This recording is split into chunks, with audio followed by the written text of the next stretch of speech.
खबर उत्तर प्रदेश कानपुर से। देश के कई राज्यों में लंबे वक्त से बेड न मिलने पर मरीज को जमीन पर लिटाकर इलाज करने की कहानी आपने सुनी देखी होगी। आपने पढ़ा देखा सुना होगा कि एम्बुलेंस नहीं मिली तो अस्पताल तक परिजन किसी ठेले पर लाद कर या कंधे पर खाट पर लिटाकर इलाज के लिए ले गए। आपने कभी ये नहीं सुना होगा कि एक मरीज को 2 यूनिट ब्लड की जरूरत थी, डॉक्टर ब्लड लाने को कहें, घर वाले मरीज के लिए 2 यूनिट ब्लड लाए। 1 यूनिट कानपुर मेडिकल कॉलेज से, दूसरा यूनिट लाइफलाइन नाम के ब्लड बैंक से खरीदकर। दोनों यूनिट ब्लड में जमीन आसमान का अंतर था, जिसे डॉक्टर ने चढ़ाने से इनकार कर दिया। दूसरा ब्लड लाने के लिए कहा। मरीज के बेटे का आरोप है कि प्राइवेट ब्लड बैंक का खून घटिया और द्वितीय दर्जे का है, जिसकी जांच में ब्लड का हेमोग्लोबिन मानक से कुछ कम मात्र 0.6 निकला, जिसकी रिपोर्ट सोशल मीडिया में वायरल हो गई। वहीं मामले की शिकायत सीएम से लेकर पीएम तक ट्वीट कर दी गई है, जिसके बाद जिला प्रशासन से लेकर स्वास्थ्य विभाग में हड़कंप मच गया। ननफनम में डीएम ने एसीएम-6 और कार्डियोलॉजी निदेशक को जांच के आदेश दिए। घटिया व द्वितीय दर्ज का खून देना ब्लड बैंक को महंगा पड़ा। कौशलपुरी निवासी आदेश मिश्रा के पिता मनोज मिश्रा कैंसर से पीड़ित हैं।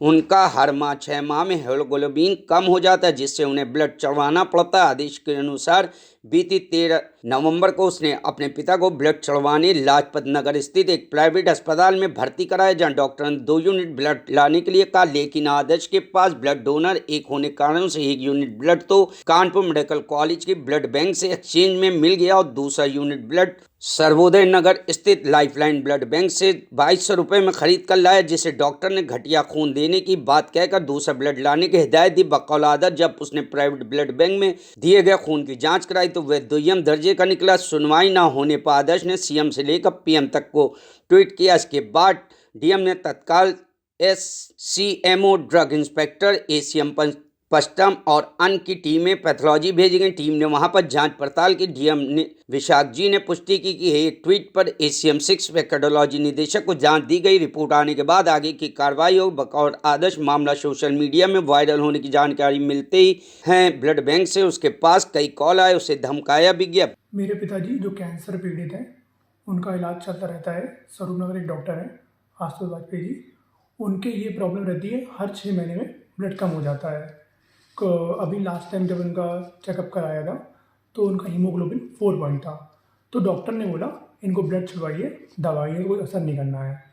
तो पापा का ब्लड चढ़वाया था। डॉक्टर ने बोला था कि आप किसी भी हॉस्पिटल में जाके ब्लड चढ़वा सकते हैं। तो मैं घुमटी में रहता हूँ, मेरे घर के पास जीडीबी हॉस्पिटल है, गुरु तेग बहादुर, वहाँ पे डॉक्टर के पास गया जो कि राहुल टिब्बरवाल हैं, उनकी देख रेख में पापा का इलाज हुआ था।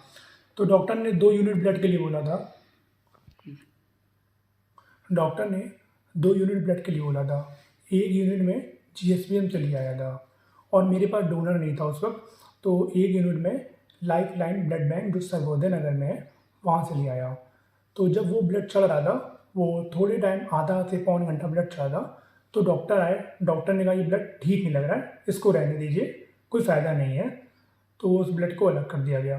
फिर उसके बाद मेरे को ब्लड चाहिए था, मैं जीएसपीएम से ब्लड ले आया। तो जब मैंने डॉक्टर से बात की कि सर जो मैं ये ब्लड लाया हूँ इसके बारे में आप रिटर्न लिख दीजिए, मैं इसकी जांच करवा के मैं ये ब्लड वापस करवा के जो भी अगर गलत होगा उसकी थोड़ी जांच करवा लूँगा। डॉक्टर ने कहा मैं लिख के नहीं दे सकता हूँ, पर ये ब्लड ठीक नहीं है। तो उस टाइम मेरे पापा का इलाज चल रहा था, मेरे पास टाइम नहीं था। जब मेरे पापा थोड़ा मैं फ्री हुआ तो मैंने अपने एक मित्र के माध्यम से इसकी जाँच करवाई कार्डियोलॉजी हॉस्पिटल में। कार्डियोलॉजी हॉस्पिटल में जब जांच करवाई, जो इसकी रिपोर्ट आई, उस रिपोर्ट में 0.6 था। रिपोर्ट देखते ही मेरे होश उड़ गए, मैं काफ़ी परेशान हो गया। मैंने अपने मित्र के माध्यम से इसको भेजा, जिससे ये सोशल मीडिया में गया। सोशल मीडिया द्वारा ये आपके जितने भी प्रशासन के अधिकारी हैं उन तक गया। जब मुझे ये मालूम पड़ा कि इसकी पूरी जांच पड़ताल चल रही है और उसके बाद कोई इस पर कार्रवाई नहीं की गई है, उसी टाइम मेरे पास कल लाइफलाइन ब्लड बैंक से 8 से 10 बार फ़ोन आया। वो ये कह रहे हैं कि आपने बिना कुछ मुझसे पूछे सोशल मीडिया में कैसे डाल दिया, आप आके हमसे मिलिए। मुझको 5 से 6 बार फ़ोन आ चुका है कि आप मिलने क्यों नहीं आ रहे हैं, और जीडीबी से भी फ़ोन आ रहा है मेरे पास कि तुरंत मिलने आइए। और मैं इसके बाद काकादो थाने भी गया कि सर मेरे साथ ऐसा ऐसा हुआ है। तो काकादो थाने ने मना कर दिया, ये पुलिस इसमें कुछ नहीं कर सकती, आप सीएमओ आ जाइए, चिकित्सा विभाग पर जाइए, वही आपका कुछ कर सकती है। और आज मैंने ट्वीट के माध्यम से माननीय योगी जी को भी ट्वीट किया है कि जिससे मुझसे जल्द से जल्द न्याय मिले और भविष्य में किसी ऐसे ज़रूरतमंद के साथ ना हो पाए, किसी का मतलब ऐसा ब्लड ना मिले, किसी जान को खतरा आ सके। Bureau report, news hub Bharat.